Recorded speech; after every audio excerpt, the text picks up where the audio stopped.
मित्र हो, आजचा ऑडिओ आहे आपल्या भावना आपल्याला कशा त्रास देतात. तुम्ही कधी विचार केलाय का?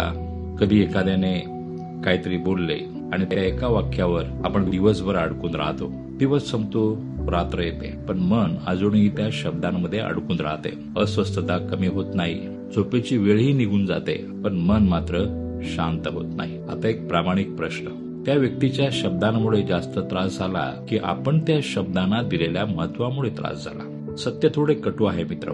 आपल्याला त्रास देणाऱ्या परिस्थितींपेक्षा आपल्या भावनाच आपल्याला जास्त त्रास देतात. समजा ऑफिसमध्ये एखादी छोटी चूक झाली, किंवा मित्र काहीतरी बोलला, किंवा घरातील एखादा निरर्थक वाद.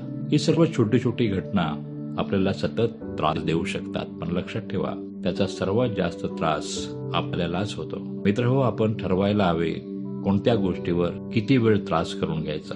जर ती वस्तू खरंच मोठी नसेल तर तिकडे दुर्लक्ष करायला हवंय आणि पुढे जायला हवंय. यामुळे काय होईल, आपल्या डोक्यात निरर्थक विचार येणार नाहीत. त्या विचारांमुळे निर्माण होणाऱ्या भावना आपल्याला त्रास देणार नाहीत. मित्र हो, लक्षात ठेवा, ज्या गोष्टींना आपण जास्त महत्व देतो त्या गोष्टी आपल्याला जास्त त्रास देतात. छोट्या छोट्या गोष्टींकडे दुर्लक्ष करायला हवंय, मनावर नियंत्रण ठेवायला हवंय. या ऑडिओ मार्फत आपल्याला एकच सांगायचं आहे, आपण जेवढा भावनिक त्रास करून घेतो तेवढ्या त्या गोष्टी महत्वाच्या असतात का? आपल्याला कोणतरी काहीतरी बोलते किंवा दुर्लक्ष करते किंवा काही, छोट्या छोट्या गोष्टींकडे आपण दुर्लक्ष करायला शिकले पाहिजे, तर आपल्याला भावनिक त्रास होणार नाही. मित्र, हा ऑडिओ आवडला तर इतरांना शेअर करा, चॅनलला सबस्क्राईब करा. भेटूया पुढच्या ऑडिओमध्ये.